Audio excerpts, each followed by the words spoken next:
कैसे हैं सब लोग। पेज नंबर 44 डिस्कस करते हैं।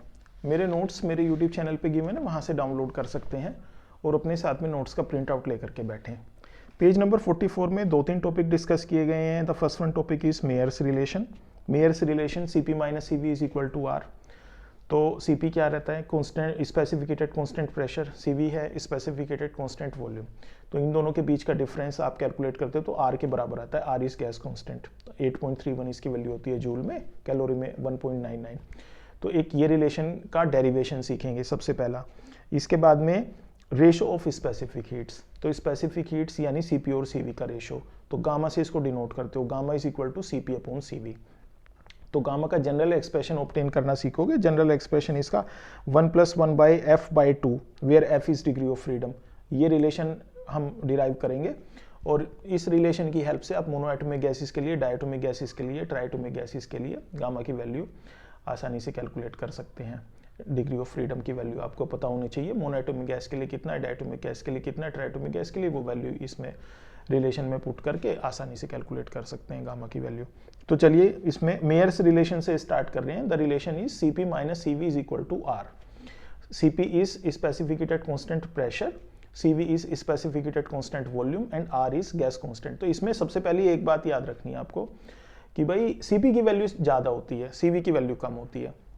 CP में से CV की वैल्यू माइनस करते हो तो R की वैल्यू मिलती है। तो एक तो ये फैक्ट आप ध्यान रख लो कि भाई CP में से CV लेस करना है तो CP ज़्यादा है, CV कम है, CP ज़्यादा है, CV कम है, तभी तो CP में से CV माइनस करके R मिल रहा है। R की वैल्यू 8.31 है जूल में अगर लेना है, और कैलोरी में अगर लेना है तो 1.99 है। अब जूल में ले नहीं सकते, उसको कैलोरी में ही लेना है, क्योंकि एक तो बात ये है कि भाई इसको मोल में डिफाइन किया गया है। तो ये एक इंपॉर्टेंट पॉइंट ये आप ध्यान में रख लो कि जो मेयर्स रिलेशन है, it is not defined for any specific heats, it is defined for molar specific heats only. molar specific heat के लिए defined है ये इक्वेशन।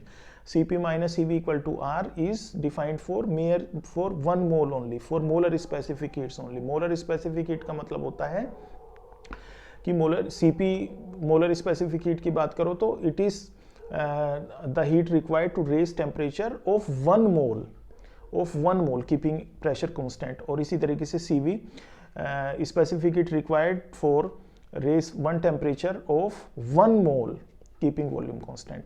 तो मोलर स्पेसिफिक हीट्स आपको यूज करनी है, सबसे पहले तो ये बात है, इसी के लिए डिफाइंड है। अच्छा, अब CP minus CV equal to R, तो CP ज़्यादा है, CV कम है।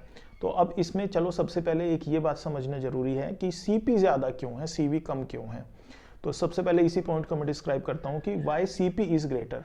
अब भाई देखो CP अगर ज़्यादा है तो इसका रीज़न ये है कि जिस समय आप गैस का प्रेशर कांस्टेंट रख के और उसको हीट एनर्जी सप्लाई करते हो, उसका टेम्परेचर रेज कर रहे हो, तो जब हीट एनर्जी सप्लाई करते जा रहे हो तो गैस का टेम्परेचर तो रेज होगा ही होगा, लेकिन गैस का वॉल्यूम भी रेज होगा, क्योंकि प्रेशर कांस्टेंट रखा आपने, वॉल्यूम तो कांस्टेंट रखा नहीं है, तो उसका वॉल्यूम भी रेज होगा, वॉल्यूम इंक्रीज होगा। और ये वॉल्यूम इंक्रीज होने में आपने वर्क किया, कितना वर्क हुआ है वो P डेल्टा V से कैलकुलेट कर सकते हो। तो ये जो वर्क हुआ है वॉल्यूम के रेज होने में, इसमें भी तो हीट एनर्जी यूटिलाइज हुई है। तो आपने जितना हीट एनर्जी सप्लाई की थी वो हीट एनर्जी दो चीज़ों में खर्च हो गई। पहली चीज़ तो गैस का टेम्परेचर इंक्रीज करने में, और दूसरी चीज़ गैस का वॉल्यूम इंक्रीज करने में। वॉल्यूम इंक्रीज हुआ है और उसमें P डेल्टा V के बराबर में एनर्जी खर्च हो गई है। तो यहाँ पे एनर्जी दो चीज़ों के लिए आपने सप्लाई की, that is why this is greater. तो जब कांस्टेंट प्रेशर रख के हीट एनर्जी सप्लाई करते हो, टेम्परेचर इंक्रीज करते हो, तब ज़्यादा एनर्जी लगती है, तो CP ज़्यादा होती है। इसी तरीके से वॉल्यूम के केस में देखो, वॉल्यूम के केस में तो वॉल्यूम तो कांस्टेंट ही रखना है, तो जितना भी हीट एनर्जी आप सप्लाई करते हो वो सारी की सारी हीट एनर्जी केवल उसका वॉल्यूम इंक्रीज करने में खर्च होती है। गैस का उसका टेम्परेचर इंक्रीज करने में खर्च होती है, गैस का वॉल्यूम तो कोई इंक्रीज होता नहीं है। तो गैस का वॉल्यूम कोई इंक्रीज नहीं होगा तो वॉल्यूम इंक्रीज होने में कोई वर्क भी नहीं करना पड़ेगा, तो वॉल्यूम इंक्रीज करने में कोई वर्क नहीं करना पड़ा। सारा का सारा जो जितना भी हीट एनर्जी आपने सप्लाई की थी सारी की सारी उसका टेम्परेचर रेज करने में खर्च हो गई। तो जब कांस्टेंट वॉल्यूम रख के आप हीट एनर्जी सप्लाई करते हो तो सारी की सारी एनर्जी केवल उसका टेम्परेचर रेज करने में यूटिलाइज होती है। तो that is why CV is smaller in magnitude while CP is greater in magnitude. तो सबसे पहला तो ये फैक्ट समझा। अब मेयर्स रिलेशन का डेरिवेशन सीख लेते हैं। तो इसको 2-3 स्टेप्स में करना है आपको। सबसे पहला स्टेप क्या कह रहा है, पहला स्टेप है कि भाई गैस का वॉल्यूम कांस्टेंट रख के कितना एनर्जी आपको प्रोवाइड करनी पड़ रही है उसका टेम्परेचर रेज करने में, एक तो ये कैलकुलेट कर लो। सबसे पहले तो वॉल्यूम कांस्टेंट रख के कितना एनर्जी सप्लाई करनी पड़ रही है वो कैलकुलेट कर लो। दूसरे स्टेप में प्रेशर कांस्टेंट रख के कितना एनर्जी सप्लाई करनी पड़ रही है वो कैलकुलेट कर लो। फिर इन दोनों का डिफरेंस कैलकुलेट कर लो, आपको आसानी से मेयर्स रिलेशन डिराइव हो जाएगा। तो सबसे पहले वॉल्यूम कांस्टेंट रख के कितना हीट एनर्जी सप्लाई करनी पड़ती है कैलकुलेट करते हैं, इसको एक्सप्रेशन नंबर 1 बोल देंगे। तो एक्सप्रेशन नंबर 1 के लिए आप क्या कर रहे हो कि वॉल्यूम कांस्टेंट रखा आपने गैस का, और वॉल्यूम कांस्टेंट रख के आपने गैस का टेम्परेचर इंक्रीज करना स्टार्ट किया। तो अब कितना हीट एनर्जी सप्लाई करनी पड़ेगी, तो ये कैलकुलेट करने के लिए एक बड़ा पुराना सा रिलेशन, हमारा बड़ा favourite relation Q is equal to ms delta T use करते हैं, where m is mass, s is specific heat, delta T is temperature. किसी गैस का temperature delta T degree raise करने में या किसी भी मटेरियल का टेम्परेचर डेल्टा टी रेज करने में कितना हीट एनर्जी सप्लाई करनी पड़ती है, इसको कैलकुलेट करने के लिए एक हमेशा से एक रिलेशन हम यूज करते आ रहे हैं, ms delta T, ms delta T, ms delta T. इसी रिलेशन का यूज करके यहाँ पे भी कैलकुलेट करेंगे। तो ms डेल्टा टी में वैल्यूज अब आप सब्सटीट्यूट कर लो। तो आप एक तो क्योंकि मोलर स्पेसिफिक हीट्स के लिए डिफाइन कर रहे हो, इसका मतलब 1 मोल लेके चल रहे हो, तो m की जगह पे तो 1 मोल आप रख लो। सबसे पहले मास नहीं लेके चल रहे आप, मोल लेके चल रहे हो, तो m की जगह पे तो आपने 1 मोल रख दिया। इसके बाद स्पेसिफिक हीट कौन सी यूज करोगे, 2 ऑप्शन है आपके पास में, Cp यूज कर सकते हो, Cv यूज कर सकते हो। तो पहले क्या कैलकुलेट कर रहे हो, पहले कीपिंग वॉल्यूम कांस्टेंट, ये वॉल्यूम को कांस्टेंट आप रख के तब कितना हीट एनर्जी सप्लाई करनी पड़ रही है वो कैलकुलेट कर रहे हो। तो यहाँ पे आप Cv यूज करोगे क्योंकि वॉल्यूम को आपने कांस्टेंट रखा हुआ है और टेम्परेचर आप डेल्टा टी रेज कर रहे हो। तो कितना हीट एनर्जी सप्लाई करनी पड़ी आपको, 1 into Cv into delta T, ये इतना हीट एनर्जी सप्लाई करनी पड़ी। इसको सिंप्लीफाई करके Cv डेल्टा टी के बराबर रख लिया। This is expression number 1। तो Cv delta T is the heat supplied to 1 mole of a gas at constant volume to raise its temperature by delta T. इसी तरीके से कैलकुलेट करो कि गैस का टेम्परेचर डेल्टा टी रेज करने में keeping it's pressure constant कितना heat energy supply करनी पड़ेगी। तो ms डेल्टा टी से तो हीट एनर्जी तो कैलकुलेट कर लो सबसे पहले। तो ms डेल्टा टी, m की वैल्यू 1 मोल, s की वैल्यू यानी कि स्पेसिफिक हीट, या कौन सा स्पेसिफिक हीट लोगे, तो इस बार प्रेशर कांस्टेंट रख के चल रहे तो Cp लोगे, तो Cp डेल्टा टी। तो एक तो Cp डेल्टा टी आ गया, लेकिन साथ ही साथ में वॉल्यूम भी इंक्रीज हुआ है। तो वॉल्यूम इंक्रीज होने में कितना एनर्जी खर्च हुई है, P डेल्टा वर्क हुआ है, P डेल्टा भी उतना ही एनर्जी खर्च हुई है। तो आपको एक्सप्रेशन मिला है, expression number 2, Cp delta T plus P delta V, Cp delta T plus P delta V, this is the expression, this is the value of energy which is being utilised, which has been utilized to raise temperature of the gas by delta T 1 mole of its gas।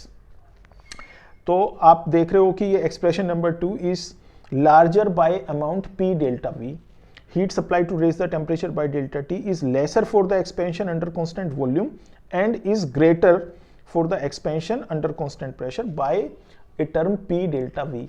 तो आप आसानी से लिख सकते हो कि Cp delta T minus Cv delta T is equal to P delta V, क्योंकि Cp delta T ज्यादा था। कितना ज्यादा था, ये P डेल्टा V अमाउंट से ज्यादा था, तो हमने उसे RHS में लिख लिया। तो ये एक्सप्रेशन आप लिख लो। इसको मैथमेटिकली हालांकि डिड्यूस करना उतना आसान नहीं है, इसमें कहीं ना कहीं कॉन्सेप्ट आपने यूज किया है, और इस एक्सप्रेशन को ऊपर के जो एक्सप्रेशन 2 थे, एक्सप्रेशन नंबर 1 और एक्सप्रेशन नंबर 2, उनसे मैथमेटिकली डिराइव करके नहीं लाए हो। आप इसको मैथमेटिकली सब्सटीट्यूट करके देखोगे, अगर प्लस माइनस करके देखोगे तो इसमें कंफ्यूज होने का पूरा स्कोप है। तो इसलिए उसको मैथमेटिकली हैंडल करने की कोशिश मत करो, ये एक्सप्रेशन डायरेक्ट लिखो बाय दिस रीजनिंग कि भाई Cp डेल्टा टी ज्यादा होता है Cv डेल्टा टी से। तो Cp delta T minus Cv delta T is equal to P delta V, ये एक्सप्रेशन लिख लिया। नेक्स्ट स्टेप में P डेल्टा V की जगह पे R डेल्टा T सब्सटीट्यूट कर लो। क्यों किया ऐसा, because we know ideal gas equation PV is equal to nRT, n की वैल्यू 1 मोल के लिए सारा सोल्व कर रहे हो तो n की वैल्यू 1 हो गई, तो PV is equal to RT। तो इससे मिलता है P delta V is equal to R delta T। तो यहाँ P डेल्टा V जो आ रहा था अभी ऊपर एक्सप्रेशन में, उसकी जगह पे R डेल्टा T सब्सटीट्यूट कर दिया, तो आपको ये एक्सप्रेशन मिल गया Cp delta T minus Cv delta T is equal to R delta T। अब इस पूरी इक्वेशन में LHS में RHS में जहाँ पे भी डेल्टा टी आ रहा है वो सारे कैंसिल हो जाएंगे और आपको रिजल्ट मिल गया CP minus CV is equal to R। This is Mayer's relation. तो ये आसानी से डिड्यूस हो गया। एग्जाम में 3 नंबर में, 2 नंबर में एक न्यूमेरिकल के साथ में ये डेरिवेशन करने के लिए आ सकता है, तो इसको आप याद कर सकते हैं। इसमें एक पॉइंट मैं और इम्फेसाइज करना चाह रहा हूँ कि CP CV R इन तीनों की SI यूनिट्स क्या होती हैं। तीनों की SI यूनिट सेम है, अलग अलग जो सेम है, तो सेम क्यों है ये मुझे पॉइंट एम्फसाइज करना था भाई। होमोजेनिटी ऑफ डायमेंशंस ये बताता है कि same dimensions can be added and subtracted. Similarly same SI units जिनकी हैं उन्हीं को आपस में एडिड या सब्ट्रैक्टेड किया जा सकता है। तो CP CV R, CP में से CV आपने माइनस किया है, माइनस होके रिजल्ट जो मिल रहा है R, तो ये अपने आप में ये बता रहा है कि इन तीनों की डायमेंशंस सेम हैं, होती हैं, होनी चाहिए, और इसी तरीके से इनकी SI यूनिट भी सेम होनी चाहिए, होती हैं। तो इन तीनों की SI यूनिट सेम होती हैं, CP की, CV की, R की, इन तीनों की SI यूनिट सेम होती हैं। और CP और CV की SI यूनिट के बारे में तो हम पहले भी बात करके आए हैं। इनकी 2 तरह की यूनिट आपने सीखी थी, एक तो जूल पर kg पर केल्विन और दूसरी जूल पर मोल पर केल्विन। तो यहाँ पे पर मोल वाली यूज करनी है। पहली बात तो ये है क्योंकि हम मोलर स्पेसिफिक हीट लेके चले हैं। The Mayer's relation holds true only for molar specific heats. इसको मास के लिए नहीं हमने डिराइव किया, इसको हमने मोलर स्पेसिफिक हीट के लिए डिराइव किया है। तो लेकिन जहाँ तक SI यूनिट की बात होती है तो CP CV और R की इनके SI यूनिट जूल पर kg पर केल्विन भी हो सकती हैं। यहाँ पे जूल पर मोल पर केल्विन आप लेके चलोगे, ठीक है। R की वैल्यू की बात कर लो, अगर जूल में आप R मेजर कर रहे हो तो 8.31 जूल पर मोल पर केल्विन होती है। और इसको कैलोरी में भी रखा जा सकता है। तो कैलोरी में तो वैसे भी आप कन्वर्ट करना जानते हो, जूल को 4.2 से आप डिवाइड कर लो, because you know that 4.2 joule is equal to 1 calorie. तो इसको 8.31 को 4.2 से डिवाइड करो तो 1.99 मिलता है। तो R की वैल्यू कैलोरी में 1.99 कैलोरी पर मोल पर केल्विन होती है और जूल में इट इज़ 8.31 जूल पर मोल पर केल्विन। तो ये 2 फैक्टर्स आप ध्यान रख लेंगे। एक अल्टरनेटिव प्रूफ भी दे रखा है मैंने मेयर्स रिलेशन का, इट इज़ क्वाइट मैथमेटिकली, और ये थोड़ा आसान ही है। मतलब उन रीजनिंग जिसको आसान लगती है उसके लिए पहले वाला डेरिवेशन आसान पड़ता है। जिसको मैथमेटिकली इसमें स्टेप्स कम है तो यहाँ से ऐसे भी कर सकते हो। तो कांस्टेंट वॉल्यूम के लिए आप एक एक्सप्रेशन लिख लो। कांस्टेंट वॉल्यूम के लिए CV dt is equal to du होता है। डेल्टा T टेम्परेचर है, dt temperature small values differential values. तो dt इज change in temperature, du is change in internal energy and CV is specified at constant volume। तो dt amount से अगर temperature raise कर रहे हो और वॉल्यूम को कांस्टेंट रखा गया है तो इंटरनल एनर्जी में चेंज होगा सारा का सारा, क्योंकि वॉल्यूम तो कांस्टेंट रखा गया है। प्रेशर वॉल्यूम कांस्टेंट रखा गया है तो वॉल्यूम में चेंज ही नहीं होगा कुछ भी, तो वॉल्यूम के अगेंस्ट कोई वर्क भी नहीं होगा, P डेल्टा V वगैरह वर्क नहीं होगा। तो इसलिए ये CV dt is equal to du के बराबर होगा पूरा का पूरा। जबकि इसी तरीके से CP dt अगर तुम कैलकुलेट करते हो तो वहां पे du तो होगा ही होगा, साथ में क्योंकि वॉल्यूम में भी चेंज होता है dv, तो वहां पे P dv एक फैक्टर वो ऐड होगा। तो ये देखिए एक्सप्रेशन नंबर 1 और एक्सप्रेशन नंबर 2 मैंने इसी के अकॉर्डिंग लिख दिए। कांस्टेंट वॉल्यूम अगर रखते हो तो CV dt is equal to du होता है, और प्रेशर अगर कांस्टेंट रखते हो तो CP dt is equal to du plus P dv होता है। तो इन एक्सप्रेशन नंबर 1 और 2 को मैथमेटिकली हैंडल किया जा सकता है आसानी से, और आपको ये रिलेशन मिल रहा है CP dt equal to CV dt plus P dv। और इसमें CV dt को आप LHS में ले जाओगे तो CP dt minus CV dt is equal to P dv, और फिर नेक्स्ट स्टेप में P dv की जगह R dt सब्सटीट्यूट कर दोगे। आइडियल गैस इक्वेशन से P dv is equal to NR dt होता है, और N 1 मोल के लिए बात चल रही है तो R dt हो गया।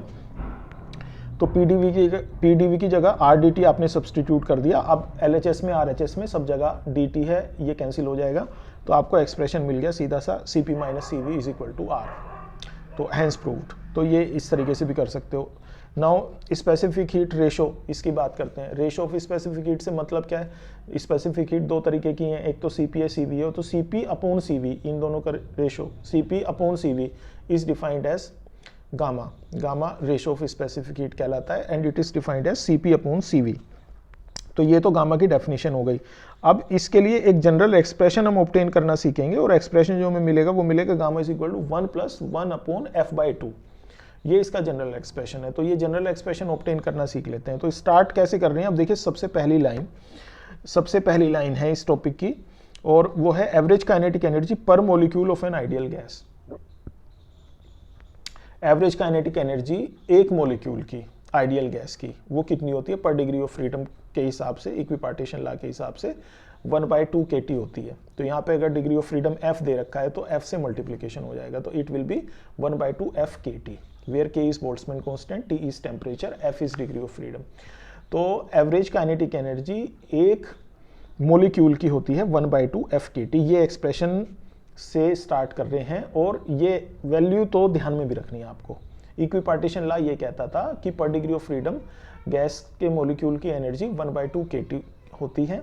1/2 kT एक डिग्री ऑफ फ्रीडम के लिए, और अगर डिग्री ऑफ फ्रीडम f है तो f से मल्टीप्लाई हो जाता है, तो 1/2 f kT। तो इस एक्सप्रेशन के साथ स्टार्ट किया हमने, और ये एक मॉलिक्यूल की एनर्जी है। तो इसकी हेल्प से आप एक मोल की एनर्जी अगर कैलकुलेट करना चाहो तो इसको n से मल्टीप्लाई कर लो, एवोगैड्रो नंबर कैपिटल N। तो कैपिटल N से मल्टीप्लाई करने से एक मॉलिक्यूल की एनर्जी इतना थी 1/2 f kT, और 1 मोल की एनर्जी कितना होगी, एक मोल में मॉलिक्यूल होते कितने, 6.02 × 10⁻23, जिसको हम कैपिटल N बोलते हैं।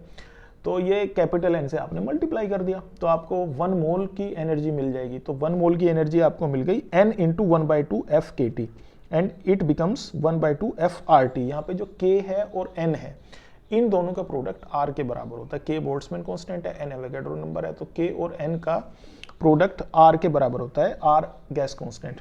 तो ये 1/2 f RT, ये 1 मोल की काइनेटिक एनर्जी आपको मिल गई। अब कांस्टेंट वॉल्यूम के लिए एक एक्सप्रेशन अभी पीछे भी हम पढ़ के आए हैं alternative proof of Mayer's relation में, और ये वैसे भी ध्यान रख सकते हो कि CVdt is equal to du होता है। कांस्टेंट वॉल्यूम पे CVdt is equal to du होता है। तो यहाँ से आप CV के लिए एक्सप्रेशन लिख सकते हो, CV is equal to du/dt। ये रिलेशन होता ही है, इसको डायरेक्ट भी याद रखा जा सकता है, अदरवाइज ऐसे ही करके याद रख लो कि CVdt is equal to du, नहीं तो CV इक्वल टू du/dt, ये रिलेशन। अब इसमें जो ऊपर u की वैल्यू आप ऑब्टेन करके आए हो, वो u की वैल्यू इसमें सब्सटीट्यूट कर लो। तो CV is equal to d/dt, और u की वैल्यू थी 1/2 f RT, राइट। और अब इसे डिफरेंशिएट कर लो, सोल्व कर लो, तो ये t कैंसिल हो जाएगा इस इक्वेशन से। तो CV की वैल्यू मिल जाएगी आपको 1/2 f R। This is expression number 1। ये आपने स्पेसिफिकेटेड कांस्टेंट वॉल्यूम कैलकुलेट कर लिया, specific heat at constant volume, और ये 1/2 f R है। इसी तरीके से CP कैलकुलेट कर सकते हो, क्योंकि CV कैलकुलेट कर चुके हो तो CP तो कैलकुलेट करना आसान पड़ेगा। You know that CP is greater than CV by factor R। तो CV क्योंकि कैलकुलेट कर चुके थे तो उसमें CV में R ऐड कर लोगे तो CP मिल जाएगा। तो यही हमने किया है, CP is equal to CV plus R। CV की वैल्यू थी 1/2 f R, इसमें R ऐड कर दिया, R दोनों टर्म्स में कॉमन आ रहा था, कॉमन ले लिया, तो you get value of CP is equal to f/2 + 1 bracket closed capital R gas constant. अब इक्वेशन नंबर 1 और 2 से CP/CV कैलकुलेट कर लो, gamma is equal to CP/CV। इसमें CP की वैल्यू सब्सटीट्यूट कर दी, f/2 + 1 bracket closed R upon CV की वैल्यू सब्सटीट्यूट कर दी f/2 into R। R numerator में भी है, डिनोमिनेटर में भी है, R कैंसिल हो जाएगा। तो एक्सप्रेशन थोड़ा सा सिंप्लीफाई कर लेंगे इसको, तो गामा की वैल्यू आपको मिल गई 1 + 1/f/2, 1 + 1/f/2, this is value of gamma. तो अब इसकी हेल्प से आप मोनोएटॉमिक गैसेस के लिए, डायटोमिक गैसेस के लिए, ट्राइटोमिक गैसेस के लिए गामा की वैल्यू आसानी से कैलकुलेट कर सकते हो। इस पेज में इतना ही है। तो ये जो मोनोएटॉमिक, डायटोमिक, ट्राइटोमिक गैसेस के लिए कैलकुलेट करेंगे नेक्स्ट पेज में करेंगे।